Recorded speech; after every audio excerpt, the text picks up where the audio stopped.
Hello, I'm Alix. And I'm Kelly. And this is the LitJoy podcast.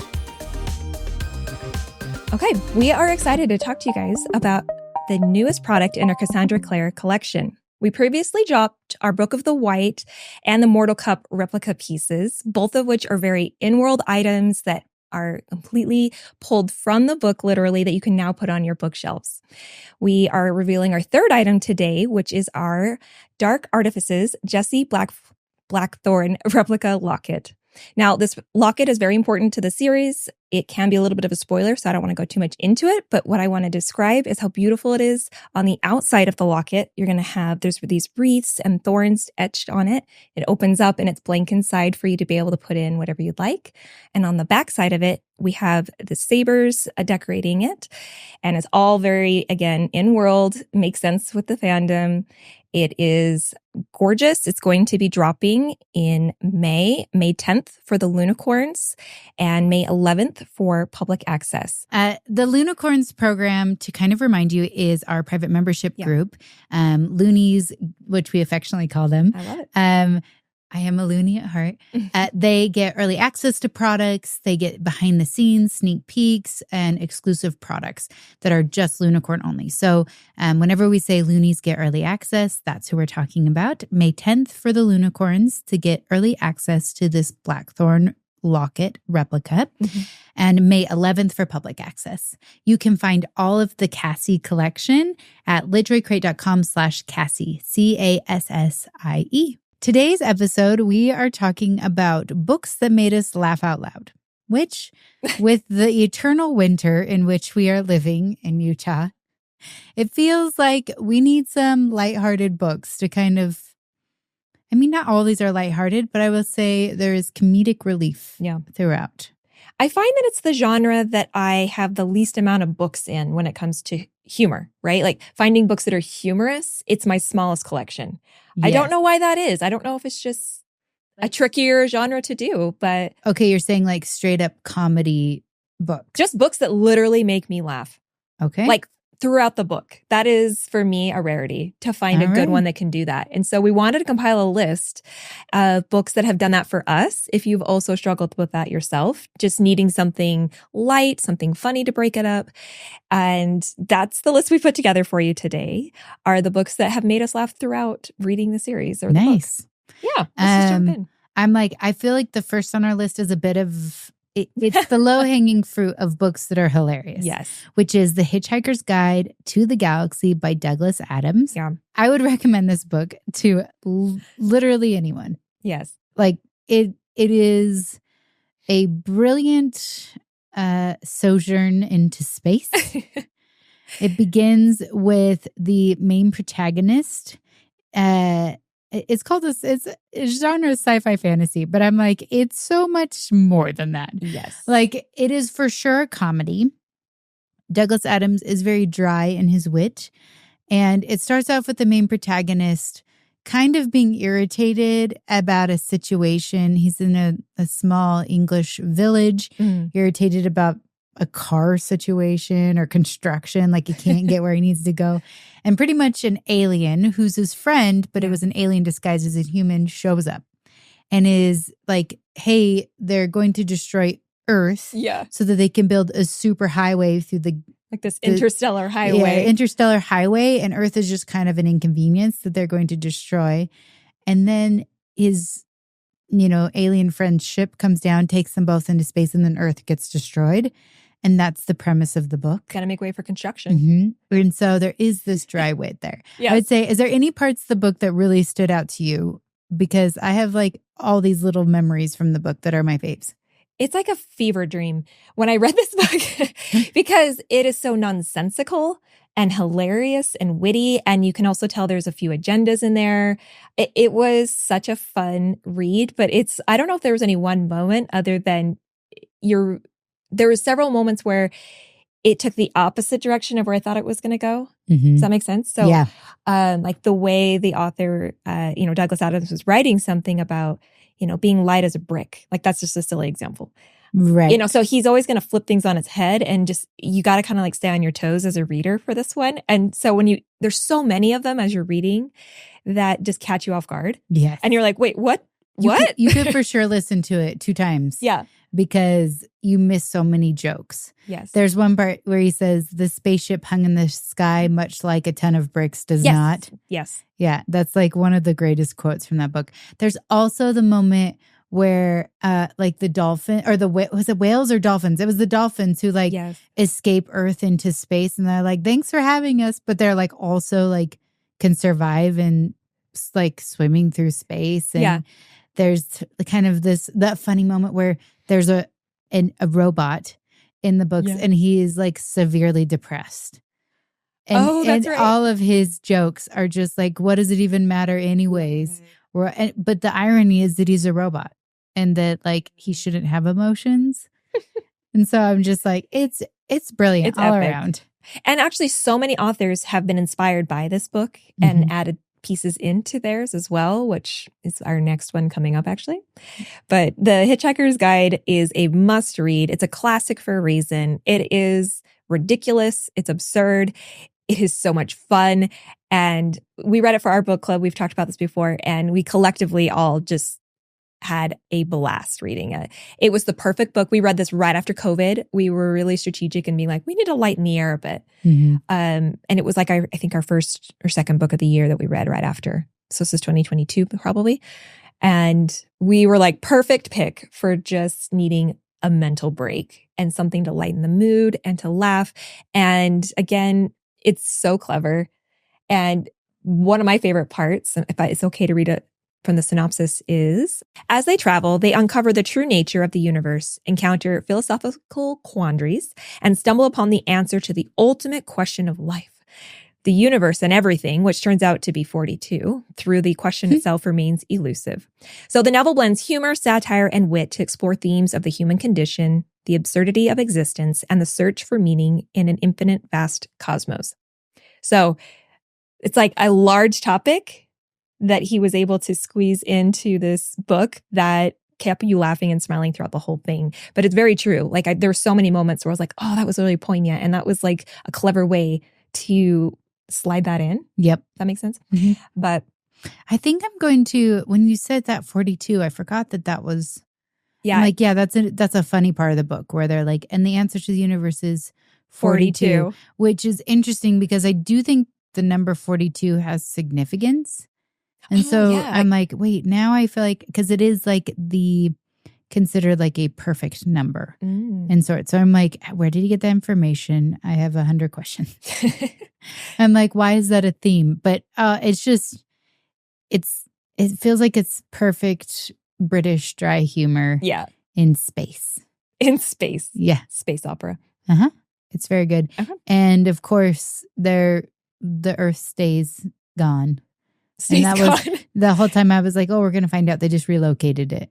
And I'm like, it's pretty much, which is, I'm glad he gets that over with right in the beginning. So you know what the stakes are. Yeah.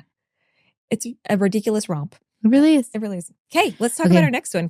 Which is very inspired. I feel like Douglas Adams had a hand in both the career of Terry Pratchett and Neil Gaiman. Yes. Who both do this dry humor in a similar fashion.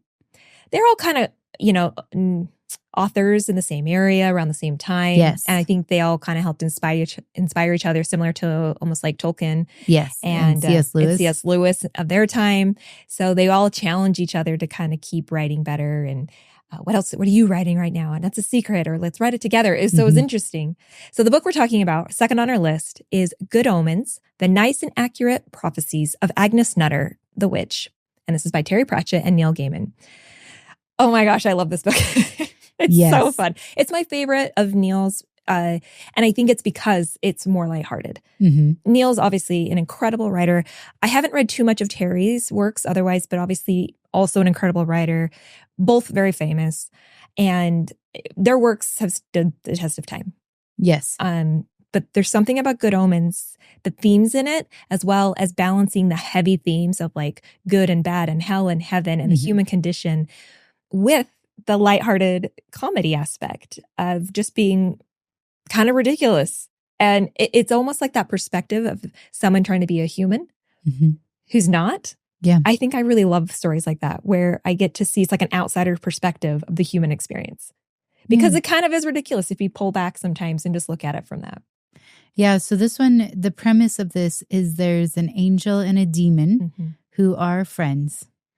They've grown together as friends because since the beginning of humanity, they have been kind of doing the bidding of their overlord, whether it be God or the devil.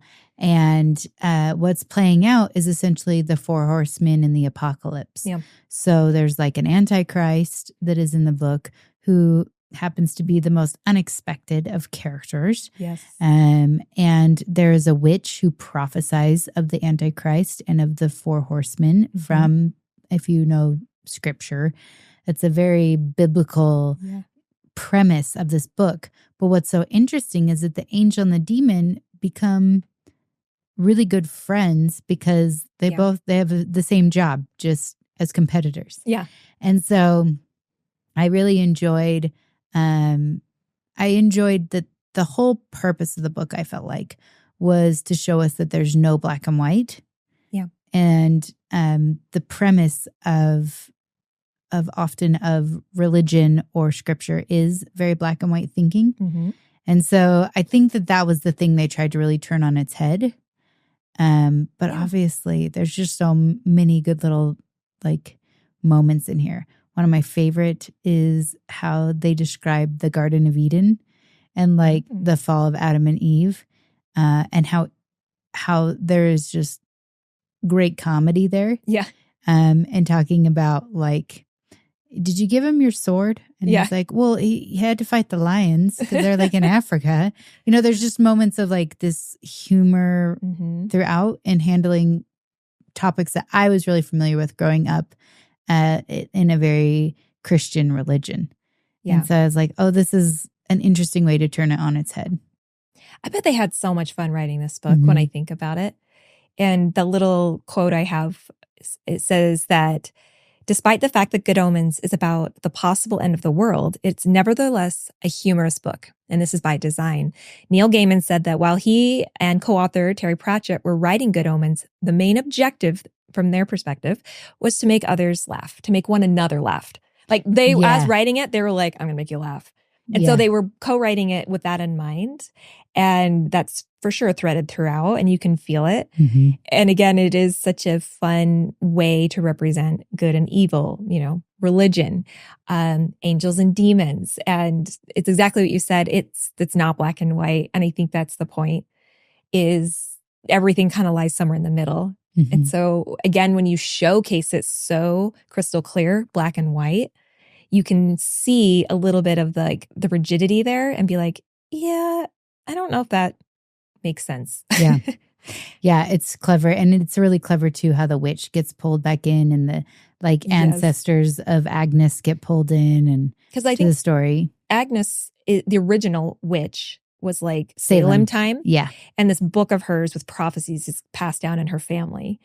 And it prophesies like tons of things, but the end of the world and the Antichrist is one of the biggest ones. Yeah. And basically a baby got switched to birth. And that's why both the angel and the demon are on Earth trying to either find this baby or protect this baby, etc. And also they've made it into is it Amazon? It's a series. Picked it up and have done 2 seasons of it as well. And so the season 1, by the way, is the book. It is a perfect representation basically of what the book was. Season 2, they just went off script and had fun and continued to go with it. But perfect casting. I was like, oh my gosh, it was incredible. It was so good. It's one of my favorite book to TV series, but that's not this episode. And we can't do episode 5 right now. I know. I'm like, but seriously, I can't believe we missed that. I think we talked about Good Omens. Did we? Maybe. It was on the list. Believe me, it's a long list. Fantastic casting and hilarious. And the book was just as enjoyable. I'd recommend both. Oh, yes. For sure. It was a really good, again, we read this for my book club. I always like bringing that up because when I can talk about, it was like 15 to 20 people and their ratings, like also everyone had so much fun reading this one. Everyone enjoyed it and highly recommend this for, especially if you have read other Neil books, you'll know that some of them can get a little bit more heavy. Some of them can have a completely different tone, but this is, for my opinion, one of his lighter works. Okay, number 3 on our list is the Infernal Devices series by Cassandra Clare. Cassie is one of those authors that I feel like always has a great few gems, humorous gems. There's comedic relief in all of her books. Yeah. I feel like Infernal Devices, for whatever reason, that one really resonated as being one of her funnier ones. Well, the reason we kind of went with Infernal Devices, as Alix mentioned, is I think Cassie or Cassandra Clare is so funny and witty, and she threads that through the narrative between a lot of her characters. And Mortal Instruments was so much about building the world out that, of course, it was funny, but it didn't stand out to me as much as Infernal Devices. The Infernal Devices, for whatever reason, had this like secret sauce between like Will and Jem, who are the two main male characters. Mm-hmm. They are best friends. They are deeper than that. They are parabatai. So they're literally linked to one another, and they're like more than brothers. They protect each other, and they're forever linked that way.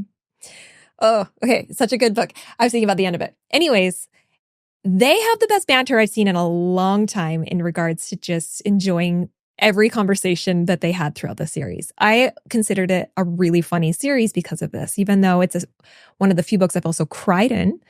It's a very emotional series, this 3 books. Yeah. And we didn't want to like rattle on too long without just giving you guys a small taste of some of the banter that is experienced in the book. So to give you guys an idea of what we're talking about, I have a few quotes that we're just going to read that, again, they're funny on their own, but they're always even more funny in context as you're reading. So this is just a moment between Jem and Will where he says, "Remember when you tried to convince me to feed a poultry pie to the mallards in the park to see if you could breed a race of cannibal ducks? They ate it too," Will reminisced. "Bloodthirsty little beasts. Never trust a duck." So it's just funny because like that "never trust a duck" became like a line that people have used over and over again now. Yeah, it stuck out for people. Stuck out because Jem is like, "Remember when you told me to feed the ducks themselves?" It's so weird. And just like those moments will pop up all the time. There's another one. Go ahead. Yeah, so Will to Jem. "Ah," said a voice from the doorway. "Having your annual Everyone Thinks Will is a Lunatic meeting, are you?" "It's biannual," said Jem. "And no, it's not that meeting." "You don't think I can fight?" Tessa said, drawing back and matching his silvery gaze of her own. "Because I'm a girl?" "No, I don't think you can fight because you're wearing a wedding dress," said Jem. "And for what it's worth, I don't think Will could fight in that dress either." "Perhaps not," said Will, who had ears like a bat, "but I would have made a radiant bride."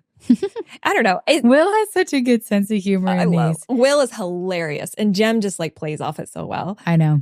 And it's like that nonstop again throughout this series. Just that like awesome banter. And honestly, Cassie's the queen of banter.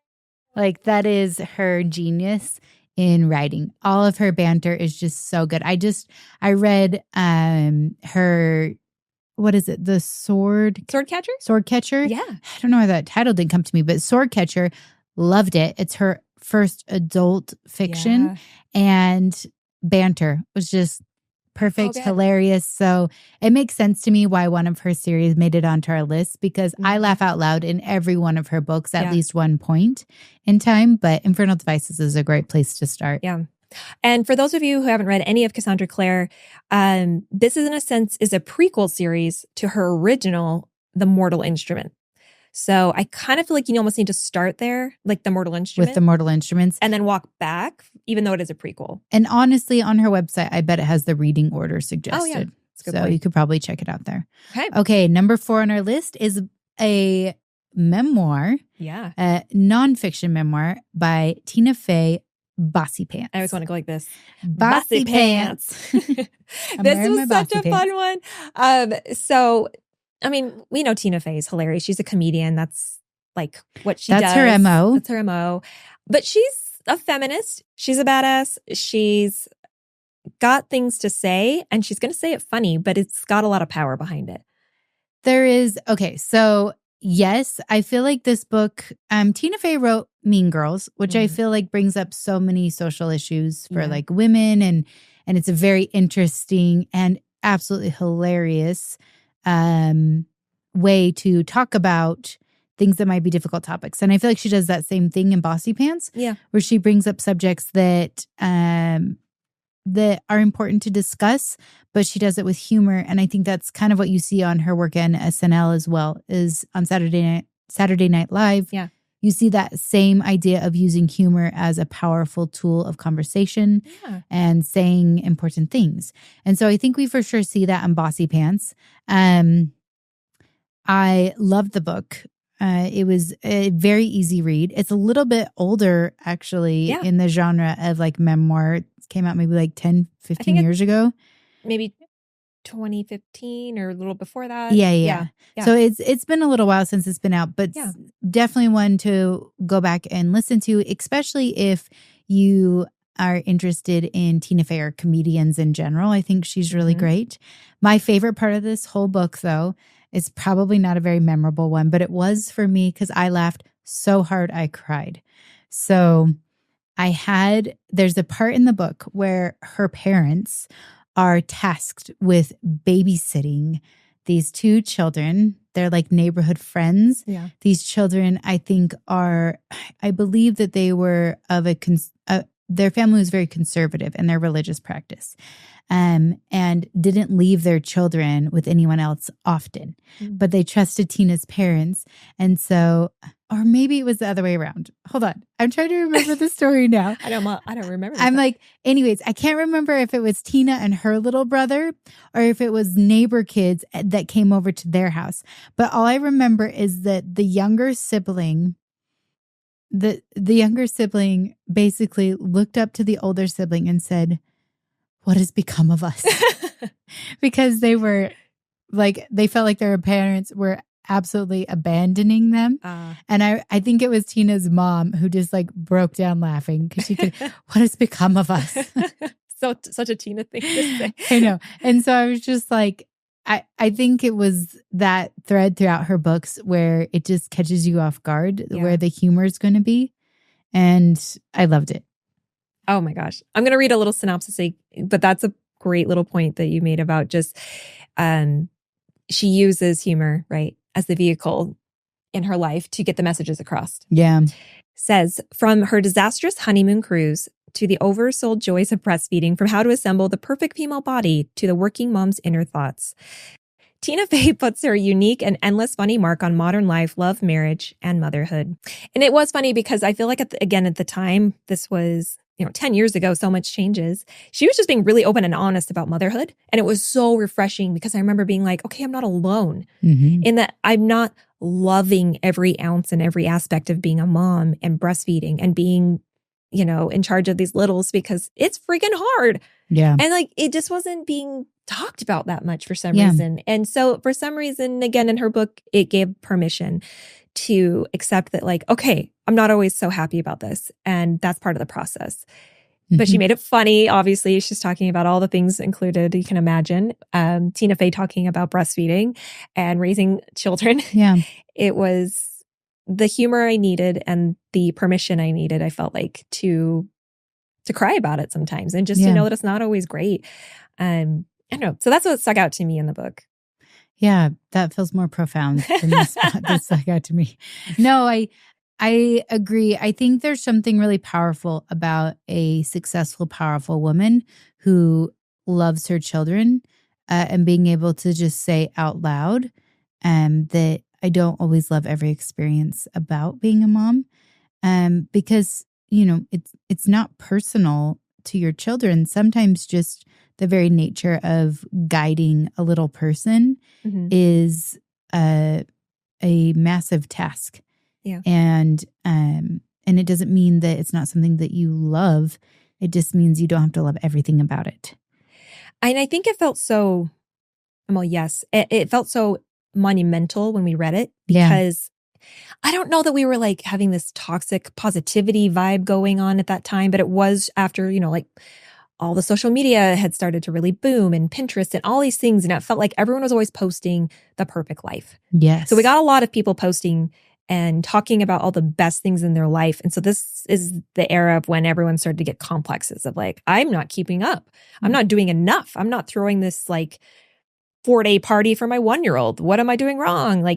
And so when she spoke up about it, honestly, in her book, I think it was new at that time to feel like, okay, like I cannot continue to hold this facade up all the time because it's not life. That's not reality.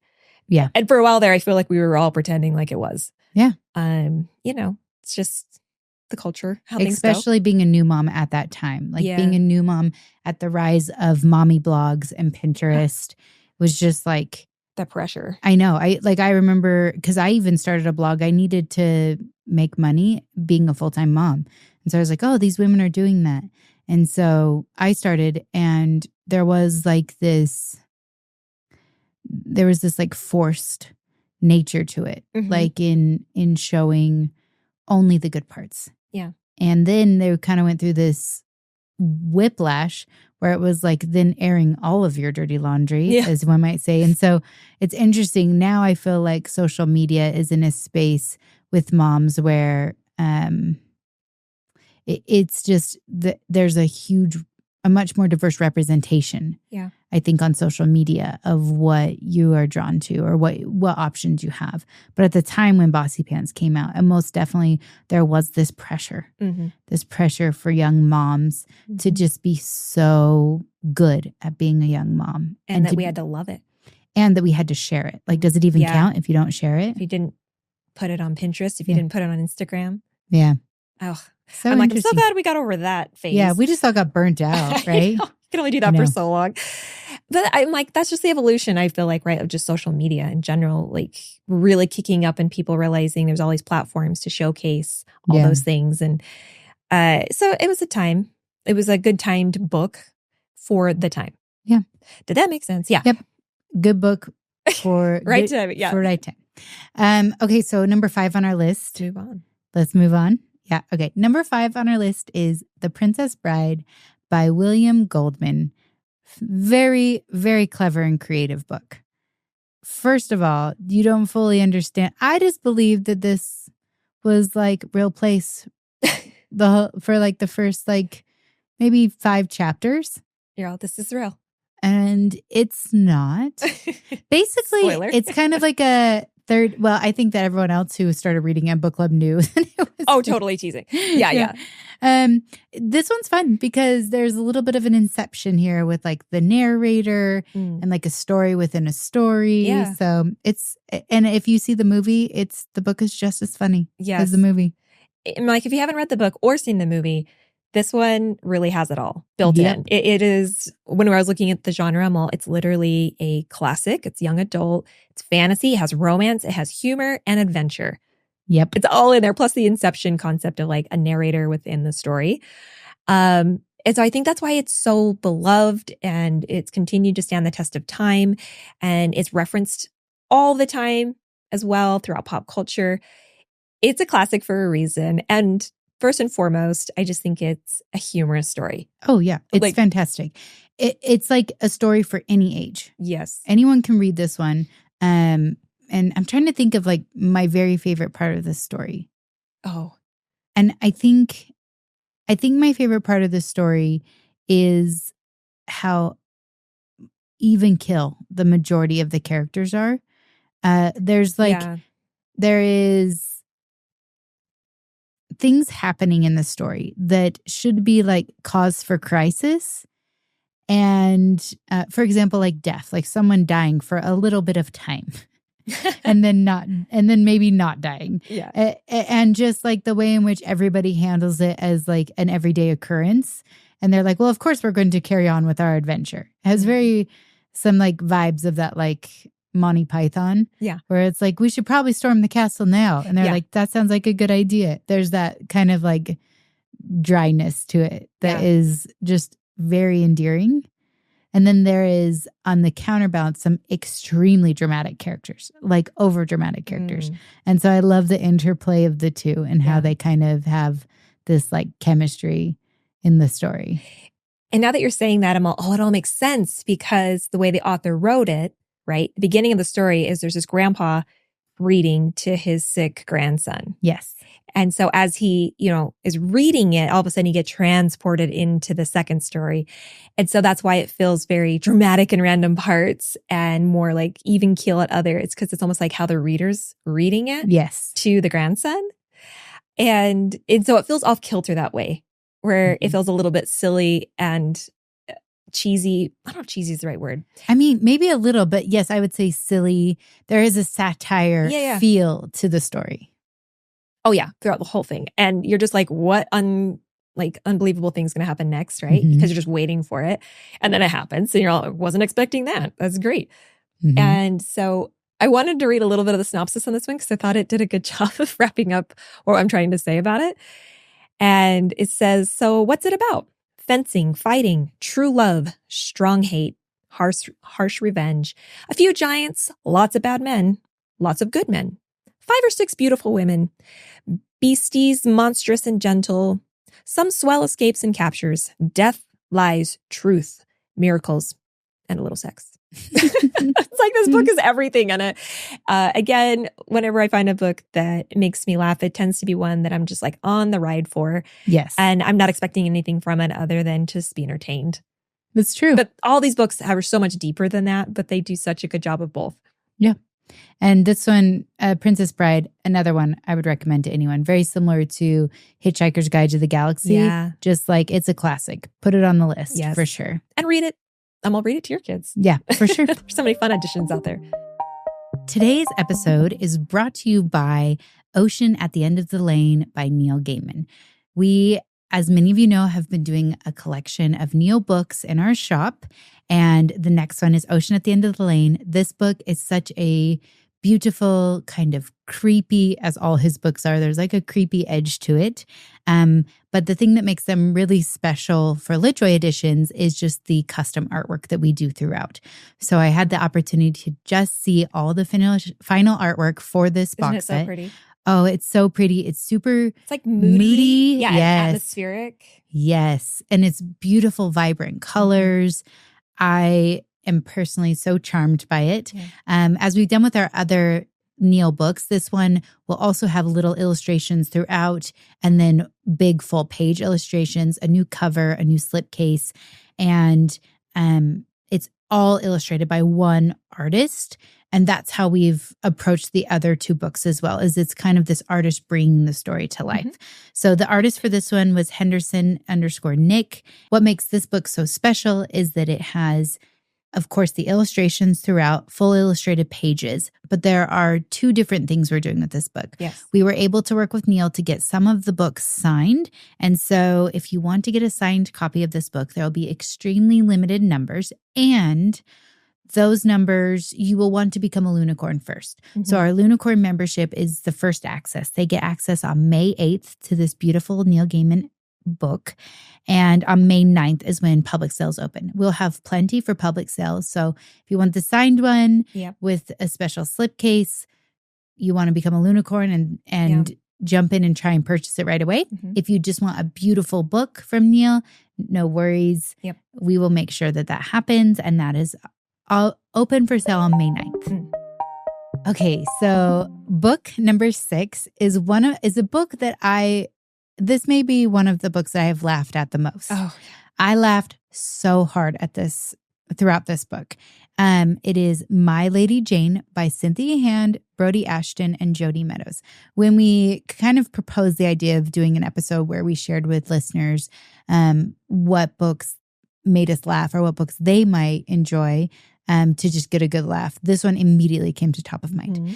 And that is because it is a satire. These 3 authors co-wrote it, and it is brilliant. It is a retelling of, My Lady Jane is about Lady Jane Grey. Mm-hmm. And she, if you go back to history, she was beheaded like immediately after becoming queen. Was it beheaded or just murdered? Anyways, lots of people were trying to vie for the throne at this point in time. And she was an obstacle being crowned queen to other people getting the throne. So the Lady Janies, these 3 authors, have this series. They have a Jane series and a Mary series where they go back and they find famous characters with the name Jane or famous people in history named Jane. Yeah. And they give them a better ending. Yes.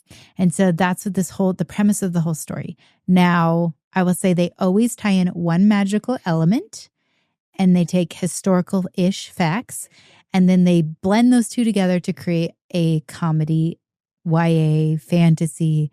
It's brilliant. I will say with this book in particular, the audiobook was fantastic. Oh my gosh. So there were some people in our book club who who didn't love this book when we read it for book club.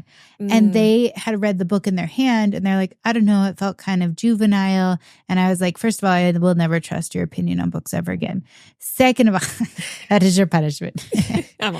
Second of all, I would highly recommend on this one to do the audio because the reader was so good. And they wanted to get her to read her further books like in the series because it's 3 in the series. And she passed away from cancer. The reader. So this was one of the last books she recorded and she was brilliant in her sarcastic delivery. Just her ability to hit all the right moments.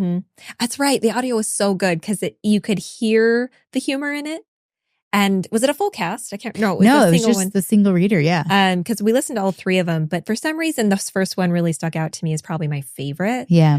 Of the Jane stories, they're all great. They really are. Yeah. But maybe it's just because it's the first one I read. Yes. It really was hilarious. Like I was just like kind of doing that throughout the whole thing.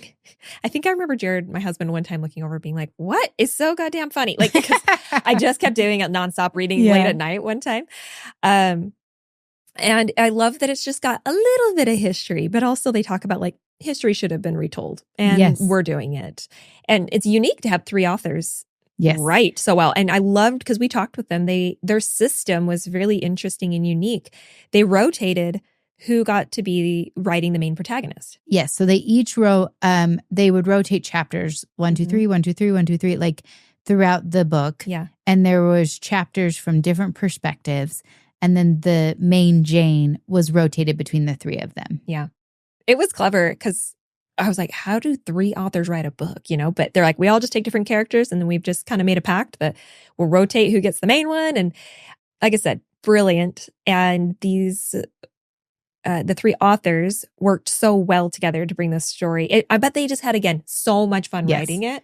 As you mentioned with Terry Pratchett and Neil Gaiman, they did say when we interviewed them, they were talking about how they each tried to make the other one laugh when they were writing their chapters. And then they know they were kind of onto something. Yeah. And so they did write it with the intent to get the other ones to kind of crack a smile or laugh.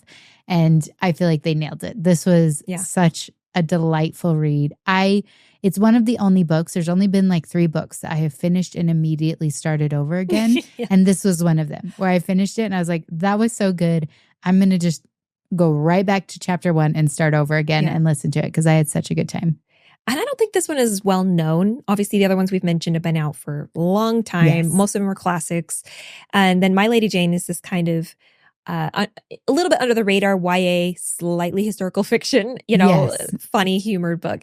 And I'm always like, y'all need to read it because it is so funny. Yes. It's just hilarious. It's a great summer read. And the magical element too, I'm like, we will not spoil it because when it's revealed, it is so freaking funny and just like completely unexpected because you think you're in a historical fiction and then all of a sudden it's like boom, or like a historical retelling. And then you're like, oh, that's the magic. And it's sometimes really awesome and sometimes awkward. You know what this reminds me of? We've talked about that series on like Hulu called Drunk History. Yeah. It kind of feels like that mashup of just complete totally ridiculous drunk history. But you're basing it on something true. And when you mash it together, you're just like dying because you're magic. All, this really happened, but they're just saying it like it is. Like, yep. So that's kind of what it reminds me of. It's so good. Okay. On to number 7. I will put this book on every fucking list. We are this close to doing that. I feel like. I know, but it's such a good book. It's such a good book. Project Hail Mary by Andy Weir. Yes. I'm like, Andy, come on our podcast. Just putting it out there. I know, just gonna, Andy. No, that got weird. So I'm like, I liked it. Seriously, Project Hail Mary, incredible. Yeah.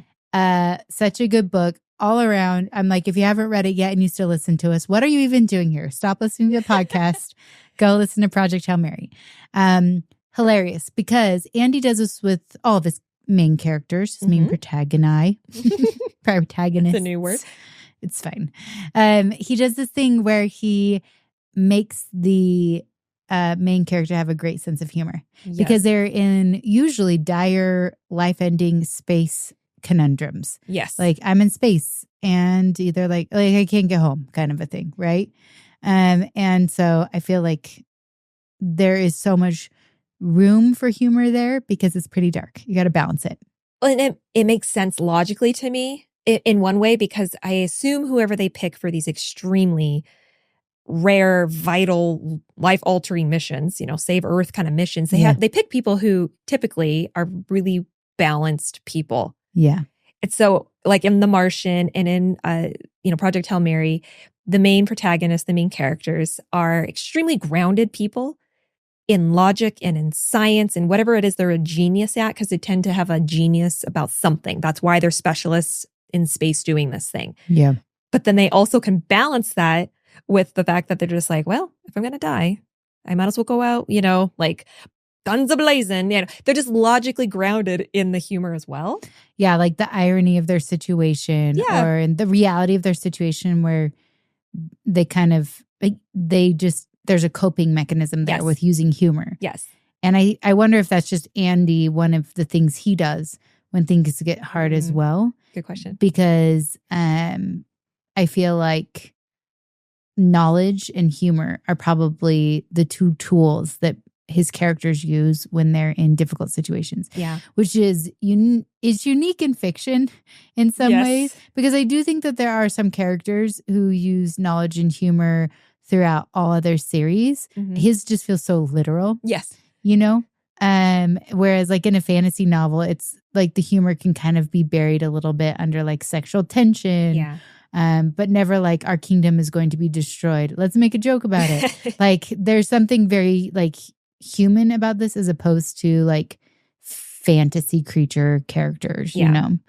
Or just like completely outlandish and just kind of, like we talked about, like almost cheesy, or like it doesn't have the same like satire feel of the other books we've talked about. No. That's what I'm saying. It's got a very grounded, probably defense mechanism approach to the humor, because a lot of times they are isolated. The characters are alone. They're out there by themselves. And they're telling the jokes to themselves. They're literally telling to themselves, because it keeps them going, because they're like, they understand the power of the mind. Yeah. And they know that if they go the other route, I ain't going to help them. Yeah.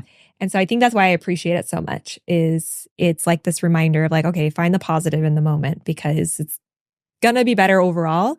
Always, if you can try to uplift over than they have their little meltdowns for sure, but for sure they get right back on board, the characters, of being like, okay, all right, I had my meltdown. I ate, 12 squeeze packets of ice cream.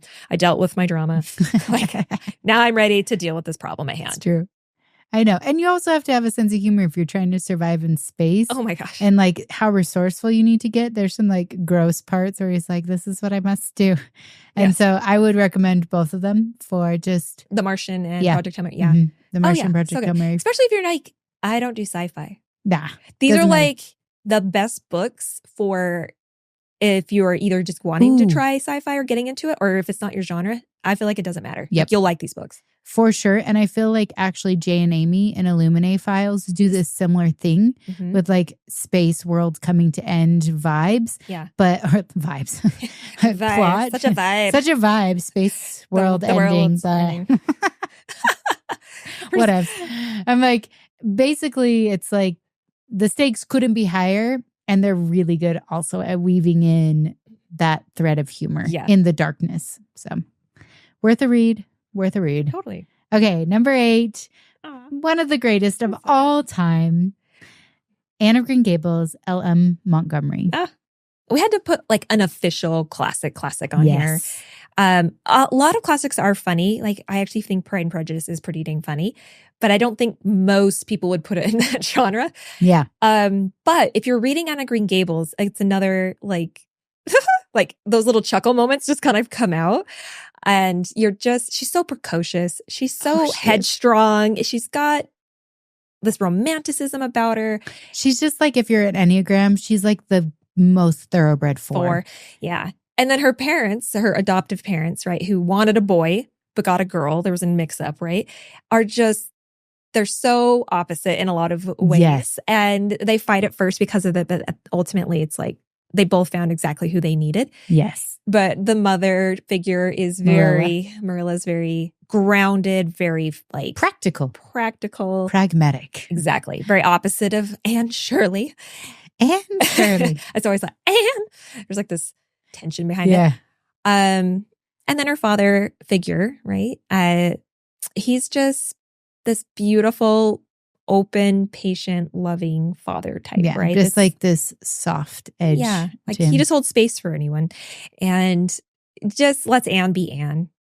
Yeah, it's darling. Really, I think the humor in it is that everything is a big deal, positive and negative. Everything is drama. Like she is, and so there is something so endearing because we both have daughters, and so sometimes I just with Anne, I'm all like I see it in our girls, where it's like, how was school today? The worst day of my life. I'm never going back. It's the worst. Yeah. Somebody made fun of me.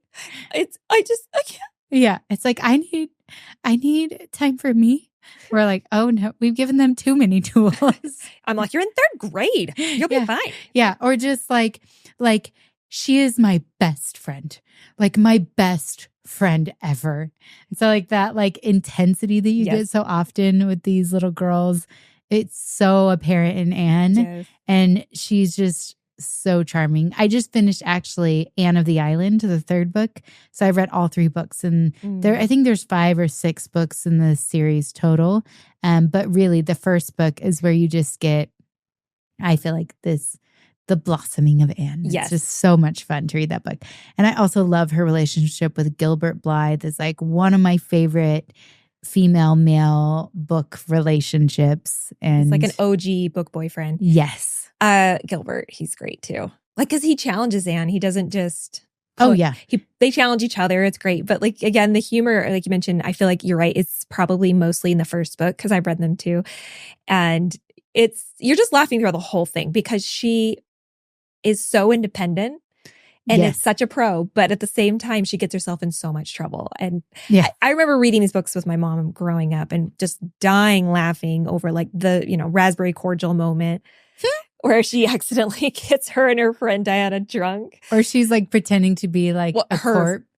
Just her friend drunk, yeah. Or where she's like all romantic. She's pretending to like be like a corpse on like a pyre, like out. Oh, out in the boat. Yeah, and then almost dies. Because the boat has a hole in it and she starts to sink. And then Gilbert to the rescue. And she's like, I hate you, Gilbert. But she's like, I love you, Gilbert. But her pride was so big. Yeah, oh my gosh. It's just so good. You can tell that we're gushing because we just love this book so much. It's a great classic and full of humor.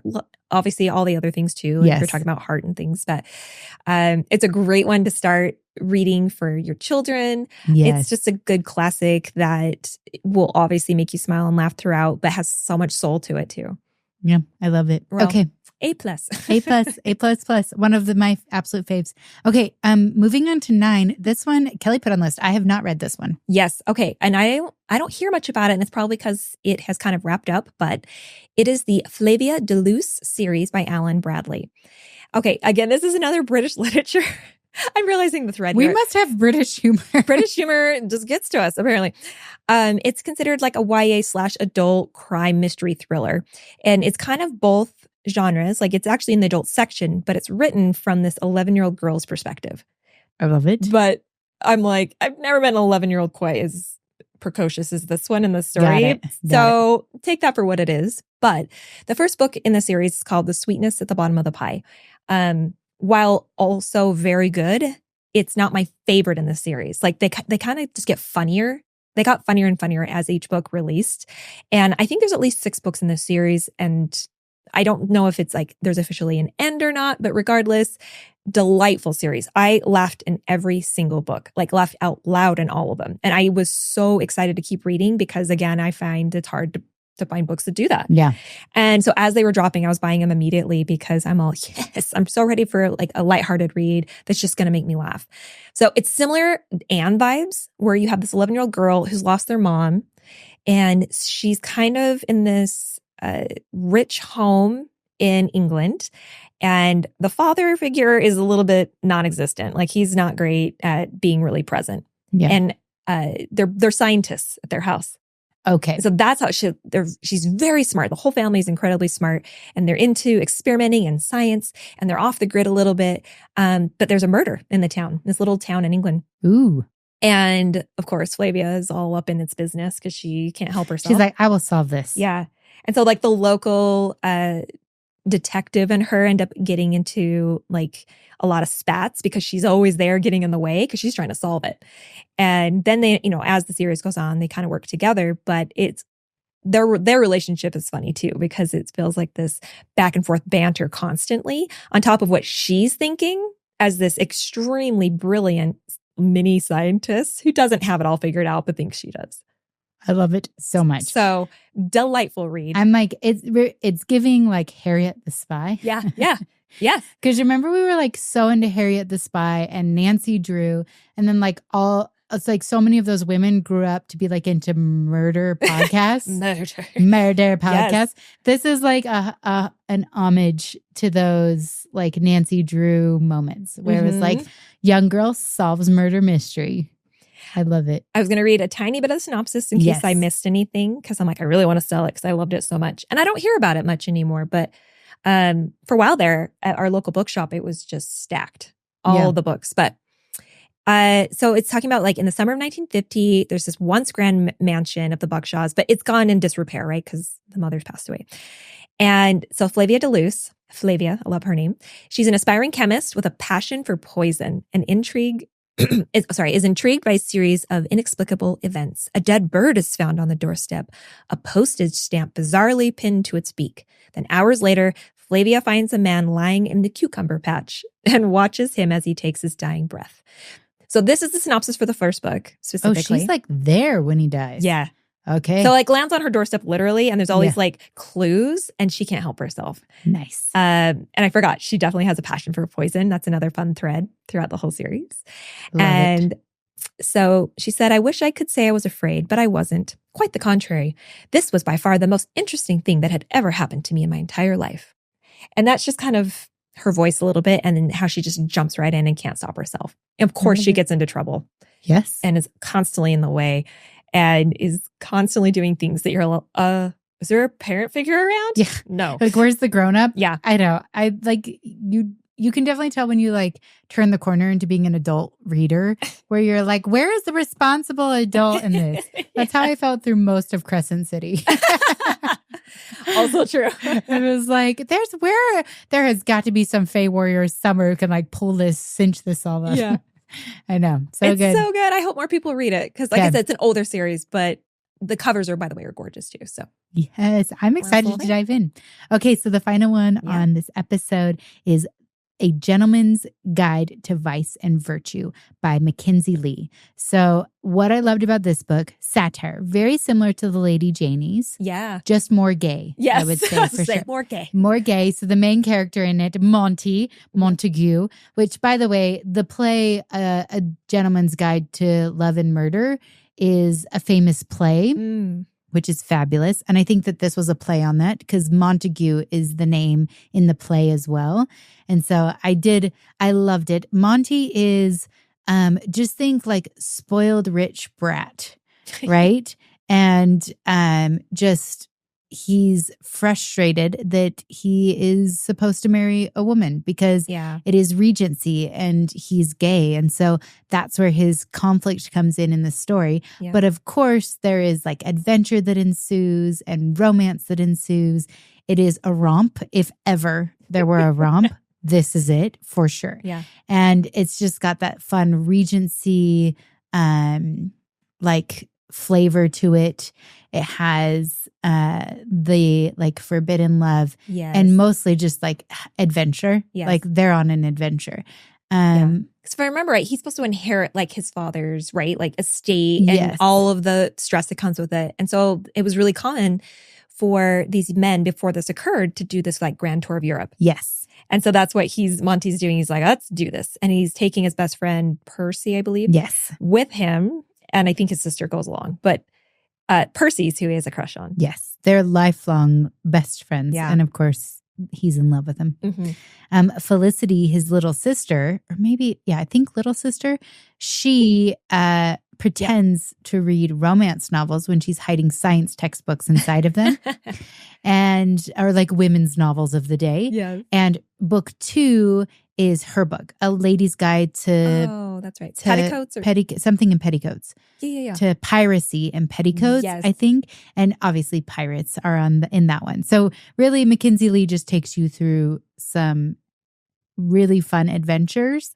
that are slightly sexy, very funny. Yes. I love these mashups of like, yes. Again, it's like drunk history vibes of... Yes. It's also like Stalking Jack the Ripper. It's like their same like drunk history vibes. Mm-hmm. I'm like, we're really selling this series. But it's just a fun way to learn about something that obviously happened, mixing it with the humor and this like nonsensical story that's just this romp through Europe.